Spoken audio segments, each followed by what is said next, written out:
പൈശാചികൻ വാഴമുട്ടൻ പെന്തക്കോസ്തുകാരനോ? ദൈവത്തെയും ദൈവവചനത്തെയും മൊത്തമായും ചില്ലറയായും വിറ്റ് ജീവിക്കുന്ന അനേകം ദ്രവ്യദാസന്മാർ നമ്മുടെ ഇടയിലുണ്ട്, പല രൂപത്തിലും ഭാവത്തിലും. ഇവരുടെ ദൈവം വയറ് എന്ന തിരുവചനം നമ്മെ ഓർമ്മിപ്പിക്കുന്നുണ്ടെങ്കിലും ഇതൊന്നും പക്ഷേ നാം ഓർക്കാറില്ല. ഇന്നും അനേകം ദൈവമക്കൾ ഇത്തരം പൈശാചികദാസന്മാരുടെ വലയിൽപ്പെട്ടു പോകാറുണ്ട്. അതിൻ്റെ ദൂഷ്യഫലങ്ങൾ അവർ അനുഭവിക്കുന്നുമുണ്ട്. ലോകമെമ്പാടുമുള്ള ദൈവമക്കൾ ഒരു ഇടയന് കീഴിൽ ഒരാട്ടിൻപറ്റമായി മാറുക എന്ന ലക്ഷ്യത്തോടെ പ്രവർത്തിക്കുന്ന മൈ ചർച്ചിന്റെ ഭാഗമായി മാറിയതിനു ശേഷം ഞാൻ ആത്മീയ മണ്ഡലത്തിലെ ഇത്തരം അമേദ്യങ്ങളെ തൊടാറില്ല എന്ന് മാത്രമല്ല, അടുത്തുകൂടെ പോലും പോകാറില്ലായിരുന്നു. തോമസ് അച്ചായന് ഞാൻ ഒരു വാക്ക് കൊടുത്തിരുന്നു, മോശം പദപ്രയോഗങ്ങൾ നടത്തില്ല എന്ന്. സഹികെട്ട് സർപ്പസന്തതികളെ എന്ന് യേശു പോലും വിളിച്ചത് ഞാൻ ഓർത്തുപോകുകയാണ്. ഇന്ന് വീണ്ടും ഇപ്രകാരം ഒരു വാർത്ത ചെയ്യുവാൻ കാരണം എനിക്ക് ലഭിച്ച നൂറുകണക്കിന് കോളുകളാണ്. വാഴമുട്ടൻ ബിനുവിനെ കുറിച്ച് പറയുമ്പോൾ സഭ്യതയുടെ സകല സീമകളും തെറ്റുമെങ്കിലും പരമാവധി ആത്മസംയമനത്തോടെ ഞാൻ പറയുവാൻ ശ്രമിക്കുകയാണ്. പെന്തക്കോസ്തു പ്രസ്ഥാനങ്ങൾക്കെന്നല്ല, ക്രൈസ്തവ സഭയ്ക്കാകമാനം നാണക്കേടായിട്ടുള്ള ഒരു പൈശാചിക മകനാണ് കുടുംബം കലക്കി ബിനു എന്ന വാഴമുട്ടൻ. ഈ പൈശാചികൻ അനേകം കുടുംബങ്ങൾ ഛിന്നഭിന്നമാക്കിയിട്ടുണ്ട്. മുണ്ണകളായ ഭർത്താക്കന്മാരുള്ളവരാണ് ഇവന്റെ ഇരകൾ. കുളനടയിലുണ്ടായിരുന്ന ഭർത്താവുമായി പിണങ്ങിക്കഴിഞ്ഞിരുന്ന യുവതി, ഭർത്താവുമായി കലഹിച്ച് മാറി നിന്നിരുന്ന ഡെന്റൽ ഡോക്ടർ, അങ്ങനെ എണ്ണിയാൽ തീരാത്തത്ര കേസുകൾ. ബിനു ഇത് തെറ്റാണെന്ന് പറഞ്ഞാൽ തെളിവുകൾ നിരത്തി ഞാൻ സമർത്ഥിക്കാം. ഇതിൽ പലരും ഈ വിഷയം പുറത്തുവിട്ടാൽ ജീവനൊടുക്കും എന്ന് പറഞ്ഞതുകൊണ്ട് ഞങ്ങൾ അവരുടെ വിശദാംശങ്ങളൊന്നും പുറത്തുവിടുന്നില്ല. ഇവന്റെ അഭീതങ്ങൾ കണ്ടുമെടുത്ത ഭാര്യയെ ബെൽറ്റിനടിക്കുകയും അതിക്രൂരമായി മർദ്ദിക്കുകയും ചെയ്തതിനെപ്പറ്റി അവർ തന്നെ പറയുന്ന വോയിസ് ഞങ്ങളുടെ പക്കലുണ്ട്. സഹികെട്ടവർ കുടുംബ കോടതിയിൽ വിവാഹമോചന കേസ് ഫയൽ ചെയ്യുകയും ഇവന്റെ വചനക്കച്ചവട മാർക്കറ്റ് ഭാര്യ ഇട്ടിട്ട് പോയാൽ തകരുമെന്ന് ഭയന്ന് അവരുടെ കാല് പിടിച്ചിപ്പോൾ കൂടെ നിർത്തിയിരിക്കുകയാണ്. മാറാവ്യാധികൾ വരെ മാറ്റുന്ന ഇവന്റെ വളർച്ചയില്ലാ പ്രശ്നങ്ങൾക്ക് ഓൺലൈനിലൂടെ വാങ്ങുന്ന മരുന്നിന്റെ വിശദാംശങ്ങൾ പുറത്തുവിട്ടത് ആരാണെന്ന് കള്ളപ്രവാചകനായ ബിനു പുറത്തു പറയണം. സംശയമുണ്ടെങ്കിൽ ഞാനത് നാളെ പുറത്തുവിടാം. രാത്രി വല്ല വീടുകളിലും ചെന്ന് കയറി നാട്ടുകാർ അടികൊടുത്ത് പോലീസിനെ പിടിച്ചേൽപ്പിക്കുക, ആംബുലൻസ് ഡ്രൈവർക്ക് സൈഡ് കൊടുക്കാതെ മർദ്ദിക്കുക, അഗതികളെ കാണിച്ച് കാശ് തട്ടുക, ദാരിദ്ര്യമുള്ളവന്റെ സമാധാനമില്ലാത്തവന്റെ മദ്യത്തിനും മയക്കുമരുന്നിനും അടിമപ്പെട്ടവരുടെ ഉറ്റവരെ ഇമോഷണൽ ബ്ലാക്ക്മെയിലിംഗ് നടത്തുക, ഇവന്റെ തെമ്മാടിത്തരങ്ങൾ പുറത്തു പറഞ്ഞ ഇയാളുടെ സന്തത സഹചാരിയായിരുന്ന രഞ്ജിത്ത് എന്ന ഡ്രൈവറെ കള്ള പോക്സോ കേസിൽ പെടുത്തി ഒടുവിൽ കോടതിയിൽ നാണം കെടുക, പ്രാർത്ഥിക്കുവാൻ കൊണ്ടുചെന്ന പെൺകുട്ടികളുടെ അടുത്ത് അപമര്യാദയായി പെരുമാറുക, കൗൺസിലിംഗ് എന്ന പേരിൽ നടത്തുന്ന വേക്കുത്തുകൾ, ചൂഷണങ്ങൾ, പാവപ്പെട്ട അന്തേവാസികളെ മർദ്ദിക്കുക, ആതുരാലയത്തിന്റെ പേരിൽ കോടികൾ പിരിക്കുക, അങ്ങനെ എന്തെല്ലാം തരികടകൾ. ഇവനാണോ ദൈവദാസൻ? എരുമ വളർത്തലുമായി നടന്ന 10ാം ക്ലാസ്സും ഗുസ്തിയുമായി നടന്ന ഇവൻ ഇന്ന് കോടികളുടെ അധിപതിയായി മാറിയത് വചനത്തെ മറയാക്കിയാണ്. ഇവനെക്കുറിച്ച് ITV ന്യൂസ് വർഷങ്ങൾക്ക് മുമ്പ് നിരവധി വാർത്തകൾ നൽകിയിട്ടുണ്ട്. അതെല്ലാം ഇന്നിതാ സത്യമായി എന്ന് തെളിഞ്ഞിരിക്കുകയാണ്. പക്ഷേ ഇന്നും ഇതൊക്കെ കണ്ടിട്ടും കേട്ടിട്ടും കൈക്കെല്ലില്ലാത്ത മൊണ്ണ അച്ചായന്മാരുടെ ഭാര്യമാർ ഇവന്റെ പുറകെ തുള്ളിച്ചാടി പോവുകയാണ്. ഞാൻ നിങ്ങളെ കണ്ടപ്പോൾ 2-3 കാര്യങ്ങൾ യേശു പറഞ്ഞു. അതിൽ പറഞ്ഞൊരു കാര്യം, നിങ്ങളുടെ അകത്ത് മദ്യത്തിൽ കൈവശമുണ്ട്, നശിക്കാൻ തന്നേക്കുന്ന തരവാ. ഇന്നൊക്കെ വർഷങ്ങൾക്ക് മുൻപ് നിങ്ങളുടെ അകത്ത് ഇത് തന്നതാ. നിങ്ങൾ പോലും അറിയാതെ നിങ്ങളുടെ കുടുംബത്തിന്റെ ഉയർച്ച പിശാച് കെട്ടിയതാ.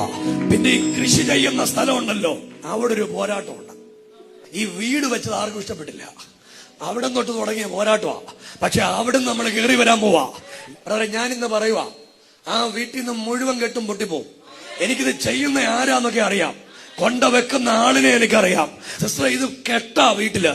ഈ പിള്ളേർ, ഈ കൊച്ചുണ്ടല്ലോ, ഇവൾ യേശുവിന്റെ ആളായിട്ട് മാറും. എന്നോട് ദൈവം പറയുന്നത്, നിന്റെ വീട്ടിലോട്ട് കയറി വരുന്ന വഴിയുണ്ടല്ലോ, വഴിയ മുറ്റം, അതിന്റെ പടിക്കെട്ട്, ഈ 3നെയും കെട്ടിയേക്കുക. അവിടെ ഇതെല്ലാം കൊണ്ടിടുന്നേ അല്ലേ? എന്തിനാന്നറിയോ? നിന്റെ വഴി ബന്ധിച്ചതാ. രണ്ടാമത് പടിക്കെട്ടിക്കൊണ്ടിട്ട് നന്മ ബന്ധിച്ചതാ. മന്ത്രവാദത്തിന്റെ സാധനം കൊണ്ട് വെക്കുന്നവരെ കേട്ടോളുക, പിടിക്കപ്പെടും. ഏത് തകിട് കൊണ്ട് വെച്ചാലും പിടിക്കപ്പെടും. എനിക്കിത് കൊണ്ടുവെക്കുന്ന ആളിനെ അറിയാൻ കേട്ടോ. കർത്താവ് എന്നോട് പറയുക, ഇന്ന് രാവിലെ ആ ബന്ധനങ്ങൾ പൊട്ടാൻ പോവാ. ഈ പ്രതിഭാസം തുടങ്ങിയിട്ട് 2.25 വർഷമായി. തകിട് വെക്കുന്നവര് സൂക്ഷിച്ചോണം, പിടിക്കപ്പെടും. രാമീൻ പറഞ്ഞു, എലോഹിം ഈ യോഗത്തിന് വന്നാൽ പിടിക്കപ്പെടും നിങ്ങളാ. യേശു നിങ്ങളെ പിടിക്കും. തകട് വെക്കുന്നവരെ സൂക്ഷിച്ചോണം. ഇന്ന് രാവിലെ ഒന്ന് കൈയടിച്ച് സ്വോത്രം പറഞ്ഞേ. ഞാൻ ഇന്ന് രാവിലെ വെളിപ്പാട് കാണുന്ന എന്നറിയോ? ഈ വീട്ടിൽ കൊണ്ടുവച്ച സകല രൂപങ്ങളോ, ആ ഭദ്രകാളിയുടെ രൂപം ഇല്ലയോ, ആ രൂപം എന്തിനാ കൊണ്ട് വെച്ചെന്നറിയോ? പറയട്ടെ, അത് ലവക്കിട്ട് പണിത പണിയാ. നിങ്ങളുടെ രണ്ടും കൂടെ തമ്മിത്തല്ലി തലകീറി പിണങ്ങിപ്പോണം അതിന് ചെയ്ത. കഴിഞ്ഞ ദിവസം വാഴമുട്ടൻ ബിനുവിന്റെ പത്തനംതിട്ട ഓമല്ലൂരിലെ എലോഹിം ഗ്ലോബൽ വർഷിപ്പ് എന്ന പൈശാചിക കേന്ദ്രത്തിൽ 17-കാരനെ ക്രൂരമായി മർദ്ദിച്ചെന്ന പരാതിയിന്മേൽ പോലീസ് കേസെടുത്തിരുന്നു. ഇടുക്കി അണക്കര സ്വദേശിയായ വിദ്യാർത്ഥിയെയാണ് മർദ്ദിച്ച് അവശനാക്കിയത്. ബിനുവിന്റെ മാനേജർ അടക്കം 3 പേരെയാണ് കേസിൽ പ്രതി ചേർത്തിട്ടുള്ളത്. എന്നാൽ സ്ഥാപനത്തിന്റെ ഉടമയായ ബിനുവിനെ ഇതുവരെ പ്രതി ചേർത്തിട്ടില്ല. അന്നേ ഞങ്ങൾ പറഞ്ഞിരുന്നു, ആന്റോ ആന്റണി, വീണ ജോർജ് അടക്കമുള്ള കോൺഗ്രസ് ഇടത് നേതാക്കന്മാർ ഇവന്റെ അടിമകളാണെന്നും അതുകൊണ്ട് തന്നെ ഈ പൈശാചികനെതിരെ യാതൊരു നിയമ നടപടിയും എടുക്കില്ല എന്ന്. ഇവനെതിരെ പറയുന്നവർക്കെതിരെ ഒരുപക്ഷെ കേസെടുക്കുവാൻ നിർദ്ദേശം കൊടുക്കുവാൻ സാധ്യതയുണ്ട്. പക്ഷേ അത് വിജയിക്കണമെങ്കിൽ ഇവന്റെ അപ്പനോ അപ്പാപ്പനോ ആയിരിക്കണം കോടതിയിൽ ജഡ്ജിമാരായി ഇരിക്കുന്നത്. വീട്ടിലെ സ്ത്രീകളെ വെച്ച് കേസ് കൊടുത്ത് പമ്മിയിരിക്കുകയാണ് ഇവന്മാരുടെ ഒരു ശൈലി. പോക്സോ, ജുവനൈൽ ജസ്റ്റിസ് വകുപ്പുകളടക്കം ഇട്ട് ഇവനെ പൂട്ടേണ്ടുന്ന കേസിൽ സ്നേഹത്തണൽ എന്ന സ്ഥാപനത്തിന്റെ നടത്തിപ്പുകാരനായ വാഴമുട്ടനെതിരെ ഇതുവരെ കേസൊന്നും രജിസ്റ്റർ ചെയ്തിട്ടില്ല. ബാലന്റെ വീട്ടുകാർ ഇത് കോടതിയെ ധരിപ്പിച്ചാൽ കോടതി കേസെടുക്കുവാൻ ഡയറക്ഷൻ നൽകും എന്ന കാര്യത്തിൽ യാതൊരു സംശയവും വേണ്ട. ഇവന്റെ ഉടായ്പകൾ ചോദ്യം ചെയ്ത ആ ബാലനെ അതിക്രൂരമായി മർദ്ദിച്ച സംഭവത്തെ ഈ പൈശാചികൻ എങ്ങനെ മാനിപ്പുലേറ്റ് ചെയ്തെന്ന് നിങ്ങൾ കാണുക. അടികിട്ടുമെന്ന് കാണുമ്പോൾ പല്ലി വാലും മുറിച്ച് രക്ഷപ്പെടുന്നത് പോലെയുള്ള തന്ത്രമാണ് ഇവൻ ഇത്തവണ പയറ്റിയത്. ക്രൈസ്തവ സമൂഹത്തെ ഇല്ലാതാക്കുവാനുള്ള BJPയുടെ ഒരു പദ്ധതിയാണിതെന്നും ആരാധനയെ തടസ്സപ്പെടുത്തുന്ന ഒരു പദ്ധതിയാണിതെന്നും കേരളത്തിലെ പെന്തക്കോസ്ത് സമൂഹത്തോടുള്ള BJPയുടെ വെല്ലുവിളി ആണിതെന്നും ഈ പൈശാചികൻ വരുത്തി തീർക്കുവാൻ ശ്രമിക്കുന്നത് കാണുക. എന്റെ ശ്രദ്ധയിൽപ്പെട്ടിട്ടുള്ള അങ്ങനെ ഒരു കാരണവശാലും ഇന്ന് വരെ എന്റെ ശ്രദ്ധയിൽ അങ്ങനെ ആരും അവിടുത്തെ അധികാരികളോ മറ്റൊരാളോ അങ്ങനെ എന്റെ ശ്രദ്ധയിൽപ്പെടുത്തിയിട്ടില്ല. അതിനെക്കുറിച്ച് എനിക്ക് കൃത്യമായിട്ടൊരു ധാരണ ഇതുവരെ ഉണ്ടായിട്ടില്ല. അതെ, കുഞ്ഞുങ്ങൾ ഒരു തരത്തിലുള്ള കാര്യങ്ങളും പറഞ്ഞിട്ടില്ല. ഇന്ന് വരെ നമ്മളോട് പറഞ്ഞിട്ടില്ല. ഇല്ല, അങ്ങനെ മർദ്ദനം ഇതുവരെ നടന്നതായിട്ട് നമ്മുടെ ശ്രദ്ധയിൽപ്പെട്ടിട്ടില്ല, നമുക്കറിയില്ല. ഈ കുട്ടികൾ എങ്ങനെയാണ് അവിടെ ചെന്നത്? വൃദ്ധസദനത്തിൽ 17-15 വയസ്സുള്ള കുട്ടികൾ സദനത്തിലല്ല താമസിച്ചുകൊണ്ടിരുന്നത്. ഇപ്പൊ അത് നിയമത്തിന്റെ മുമ്പിൽ കിടക്കുന്നതാണ്. ഞാൻ കൂടുതൽ കാര്യങ്ങൾ പറയാൻ ആളല്ല. എനിക്കത് പറയാൻ ആരാധനയോട് ബന്ധപ്പെട്ടുള്ള കാര്യങ്ങൾ ഞാൻ പറയാം. അവിടെ വെച്ചാണ് മർദ്ദനം പറ്റുന്നതെന്നാണല്ലോ പറയുന്നത്. അതിനെക്കുറിച്ച് എനിക്ക് വ്യക്തമായൊരു ബോധ്യമില്ല. അതിനെക്കുറിച്ച് എനിക്കറിയില്ല. അന്വേഷണ വിധേയമായിരിക്കുന്ന കാര്യമാണ്.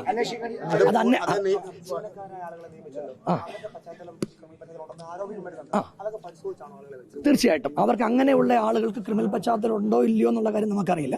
നമ്മൾ ഇന്റർവ്യൂ ബോർഡാണ് ഇവിടെയുള്ള ആളുകളെ എടുക്കുന്നത്. ഇന്റർവ്യൂ ബോർഡ് കൂടിയിട്ടാണ് ഇങ്ങനെയുള്ള ആളുകളെ എടുക്കുന്നത്. ആ നിലയിലാണ്. അതിനെക്കുറിച്ച് നിയമത്തിന്റെ മുമ്പിലുള്ള കാര്യമാണ്. അത് പറയാം. ഇതിപ്പോ ഇവിടുത്തെ ആരാധന തടയാണ്. അതായത് നോർത്ത് ഇന്ത്യയിൽ കാണും പോലെ കൃത്യമായിട്ട് ആരാധന തടയുകയാണ് ലക്ഷ്യം. നമ്മൾ ഇവരുമായിട്ടൊന്നും യാതൊരു പ്രശ്നമോ യാതൊരു കാര്യമോ ഇല്ല. ഇനിയും മാധ്യമങ്ങൾ പറഞ്ഞതിന് ഒളിവിലാണെന്ന്. ഞാൻ ഇന്നലെയും ഇവിടെയുണ്ട്, മിനിങ്ങാന്നും ഇവിടെയുണ്ട്, എല്ലാ ദിവസവും ഞാൻ ഇവിടെ തന്നെയുണ്ട്. വാർത്താ സമ്മേളനം എൻ്റെ ഒരു സ്നേഹിതൻ പറഞ്ഞിട്ടാണ് ഞാൻ വാർത്താ സമ്മേളനത്തിന് എന്നോട് ചോദിച്ചു ഇങ്ങനെ ചെയ്യാൻ പറ്റുമോ. അപ്പം ഞാൻ പറഞ്ഞു ഞാൻ ഇവിടെ ഉണ്ടെങ്കിൽ വരും എന്നാണ് പറഞ്ഞത്. അതിനപ്പുറത്ത് മറ്റൊരു കാര്യം എനിക്ക് അതിനെക്കുറിച്ച് പറയാനായിട്ട്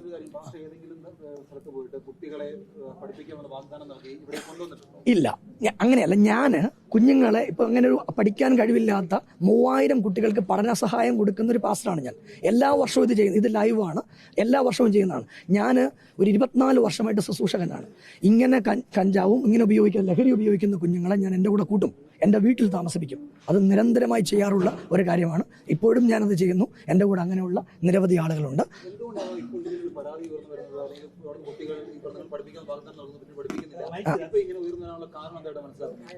ഉയർന്നു വരുന്ന ഇത് ആരാധനയോടുള്ള തടസ്സമാണ്. നമ്മളോട് വേറെ വ്യക്തിപരമായിട്ട് അവർക്ക് വൈരാഗ്യമില്ല. നമ്മൾ ഈ കുട്ടിക്ക് ആരാധിക്കാൻ, ഈ കുട്ടിയുടെ കാര്യത്തിൽ എനിക്കറിയില്ല. ഈ അല്ല, ആരാധനയ്ക്കെതിരെയുള്ള കുട്ടി ഇല്ല. ഇന്നു വരെ അങ്ങനത്തെ ഒരു കാര്യം കുട്ടികൾ തമ്മിലുണ്ടായ സംഘർഷമാണെന്നാണ് ഞാൻ മനസ്സിലാക്കുന്നത്. അതിനെക്കുറിച്ച് കോടതിയിൽ ഇരിക്കുന്നതുകൊണ്ടാണ് ഞാൻ ബാക്കി പറയാത്തത്. അല്ല, ആ കുട്ടിയും അതിനെക്കുറിച്ച് കൃത്യമായിട്ട് ധാരണ പറഞ്ഞതായിട്ട് ഞാൻ ഇതെല്ലാം മാധ്യമങ്ങളിലൂടെ അറിയുന്ന അറിവാണ്. എനിക്ക് അല്ലാതെ വ്യക്തിപരമായി എനിക്കിതിനെക്കുറിച്ച് ബോധ്യമില്ല. എന്ന് വെച്ചാൽ ഇങ്ങനെ ഒരു കാര്യമോ ഒന്നും പറയില്ല. ഇത് ബോധപൂർവമായി നമ്മുടെ ആരാധന തടയുകയാണ് ഇവിടെ ഗൂഢമായ ലക്ഷ്യം. എല്ലാ മാധ്യമപ്രവർത്തകരും അറിയാൻ ഒരു കാര്യം പറയുകയാണ്. ഒരു കാര്യം പറയുകയാണ്. അതായത് ഒരു ക്രൈം നടന്നു ഒരു സ്ഥാപനത്തിൽ, അതുമായിട്ട് ബന്ധപ്പെട്ട് പോലീസ് അധികാരികൾ അതിന്റെ കേസ് എടുത്തിട്ടുണ്ട്. ചൈൽഡ് വെൽഫെയറുകാരും വന്ന് അതിന്റെ രേഖകൾ കൊണ്ടുപോയിട്ടുണ്ട്.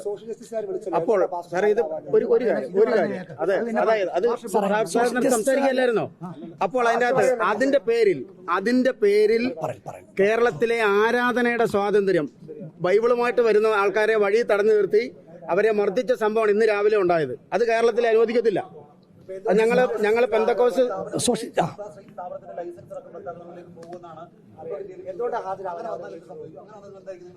ഏത് സ്ഥാപനത്തിന്റെ സാറേ? ഈ എലോഹിം വർഷിപ്പ് സെന്ററും ഇതുമായിട്ട് യാതൊരു ബന്ധവുമില്ല. ഈ വർഷിപ്പ് സെന്ററിൽ യാതൊരുവിധ ഞങ്ങൾ വളരെ കൃത്യമായിട്ടുള്ള നിലയിൽ അല്ല ഒരു മിനിറ്റ് സാർ. പിന്നെ സ്നേഹത്തണല് അത് മറ്റൊരു ഇൻസ്റ്റിറ്റ്യൂഷനാണ് നമ്മളുടെ. സ്നേഹത്തണലിൽ വളരെ കൃത്യമായിട്ട് ലൈസൻസ് ഇല്ല എന്നാണ് ആദ്യം മാധ്യമങ്ങൾ പറഞ്ഞത്. ഞങ്ങൾക്ക് ലൈസൻസ് ഉണ്ട് ഇല്ല. സ്നേഹത്തണൽ ലൈസൻസ് ഇല്ല. ഉണ്ട്, നമുക്ക് ലൈസൻസ് ഉണ്ട്. ലൈസൻസ് ഇല്ല എന്നാണ് പറഞ്ഞത്. പിന്നെ കുട്ടികൾ ആരാധന, പല ടൈപ്പിലുള്ള ആളുകൾ ആരാധനയ്ക്ക് വരില്ലേ? ഇപ്പം ഇപ്പൊ ഇവിടെ നടക്കുന്ന സംഭവം ആരാധന തടയുകയാണ്. അതാണ് പറയേണ്ടത്. അതിനെക്കുറിച്ച് പറയാനായിട്ട് ഇന്ന് രാവിലെ ഏകദേശം 7 മണിയായ സമയത്ത് ഇവിടെയുള്ള പഞ്ചായത്ത് പ്രസിഡന്റിന്റെ നേതൃത്വത്തിൽ ഇവിടെയുള്ള ഞങ്ങളുടെ ബോർഡ്, ഫ്ലെക്സ് ബോർഡ്, ഇവിടെ ഞങ്ങളുടെ വന്ന പ്രവർത്തകരെ ഒക്കെ തടയുകയും മർദ്ദിക്കുകയും ചെയ്തു. ഇത് പഞ്ചായത്ത് പ്രസിഡന്റ്, ബഹുമാനപ്പെട്ട പഞ്ചായത്ത് പ്രസിഡന്റ് വളരെ ഗൂഢമായിട്ടുള്ള, പഞ്ചായത്ത് പ്രസിഡന്റ് നേരിട്ട് തന്നെ വെല്ലുവിളിച്ച് പറഞ്ഞു, ബിനു വാഴമുഖത്തെ ആരാധന നടത്താൻ സമ്മതിക്കില്ല. പഞ്ചായത്ത് പ്രസിഡന്റ് ബഹുമാനപ്പെട്ട ആതിര മാഡം എന്നോട് കൃത്യമായി പറഞ്ഞു, നിങ്ങളെ ഇവിടെ ആരാധിക്കാൻ സമ്മതിക്കില്ല. ഇതാണ് അവരുടെ ഗൂഢമായ തന്ത്രം. അതിനവർക്ക് വീണ് കിട്ടിയ ഒരു അവസരം, അത് മാക്സിമം യൂട്ടിലൈസ്. അല്ല, CCTV എല്ലാം ഇതിപ്പം കേസിൽ കിടക്കുന്ന ഒരു കാര്യമാണ്. അത് കോടതി പരിശോധിക്കുന്നു. അതിന് കൃത്യമായിട്ട് അതിൻ്റെ ഒരു കാര്യം വരുമ്പോൾ ഞാൻ നിങ്ങളോട് അറിയിക്കും. ഞാൻ ആരാധന കഴിഞ്ഞ് തിരിച്ചു വരും. മാധ്യമപ്രവർത്തകരുള്ള ഹൃദയത്തിന്റെ ഭാഷയിൽ നന്ദി പറയുന്നു. നിങ്ങൾ നമ്മൾക്ക് ചെയ്ത എല്ലാ ഉപകാരത്തിനും ഹൃദയത്തിന്റെ ഭാഷയിൽ നന്ദി. ആരാധന തടയുക എന്നുള്ളത് സാർ ഒരു അജണ്ടയാണ്. കേരളത്തിലെ പഞ്ചായത്ത്, ഓമല്ലൂർ പഞ്ചായത്ത് ഭരിക്കുന്നത് BJP ആണ്.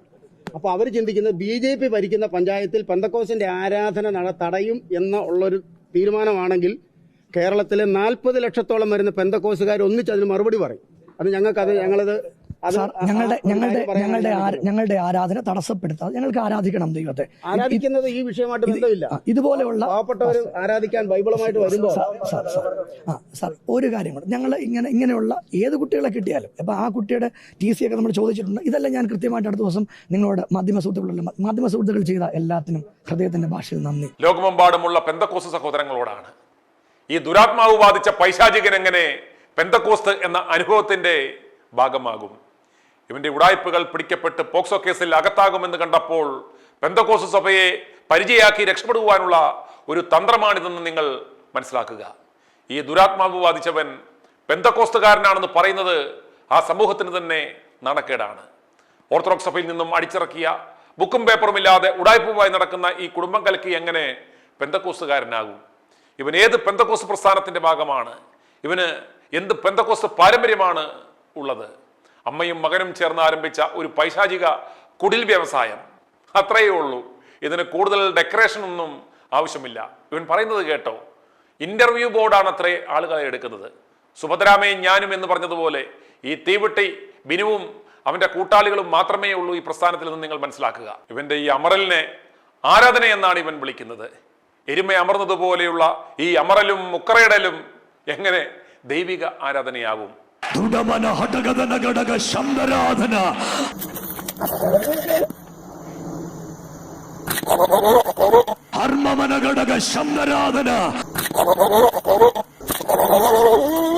നിന്റെ തലവരെ തീരുമാനിക്കുന്ന യൂട്യൂബർ അല്ല, നിന്റെ തലവരെ തീരുമാനിക്കുന്ന നിനക്കതിനെ എഴുതിയവരല്ല. ഈ അമറൽ കേട്ടിറങ്ങി വരുന്നത് പരിശുദ്ധാത്മാവോ ഭൂതപ്രേത പിശാചുക്കളോ? ഈ കുടുംബം കലക്കിയെ ഇവിടെയുള്ള UDF LDF സർക്കാർ ഒന്നും ചെയ്യില്ല എന്ന് ജനങ്ങൾ മനസ്സിലാക്കുക. കാരണം ഈ ഇലനക്കിയുടെ ചെറുനക്കികളാണ് അവന്മാർ. അതുകൊണ്ട് തന്നെ നിങ്ങളുടെ വീട്ടിലുള്ളവർ വേണ്ടപ്പെട്ടവർ ഈ പൈശാചിക കേന്ദ്രത്തിൽ പോകുന്നില്ല എന്ന് നിങ്ങൾ ഉറപ്പുവരുത്തുക. നിങ്ങൾ അപ്രകാരം ചെയ്താൽ ഇവൻ പഴയ ആ പണിക്ക് പോകും. എന്ത്? എരുമ വളർത്തൽ. ആ പരിപാടിയുമായി ഇയാൾ മുന്നോട്ട് പോയിക്കോളും. അതുകൊണ്ട് തന്നെ പരമാവധി ആളുകൾക്ക് നിങ്ങൾ ഈ വീഡിയോ ഷെയർ ചെയ്ത് കൊടുക്കുക, മുണ്ണക്കുഞ്ഞുങ്ങളെ ബോധവാന്മാരാക്കുക. അതുപോലെ ഈ പൈശാചികന്റെ ഇരകളായവർക്ക് i2 ന്യൂസിലേക്ക് വിളിക്കാവുന്നതാണ്. കഴിഞ്ഞ ദിവസം നിരവധി പേർ എന്നെ ഇക്കാര്യങ്ങൾ പറയുവാൻ വേണ്ടി വിളിച്ചിരുന്നെങ്കിലും എനിക്ക് ആ കോളുകൾ എടുക്കുവാൻ പറ്റിയിരുന്നില്ല. ഇനി നിങ്ങൾക്ക് വിളിക്കാവുന്നതാണ്. കുടുംബം കലക്കി ബിനു, നീ ഇനി ദയവായി അമറരുത്, ക്രിസ്ത്യാനികൾക്ക് നാണക്കേടുണ്ടാക്കരുത്. i2i News, an eye for truth. i2i News subscribe ചെയ്തിട്ടില്ലാത്തവർ ഇപ്പോൾ തന്നെ സബ്സ്ക്രൈബ് ചെയ്യുക. നോട്ടിഫിക്കേഷൻ ലഭിക്കുവാൻ ബെൽ ബട്ടണും അമർത്തുക.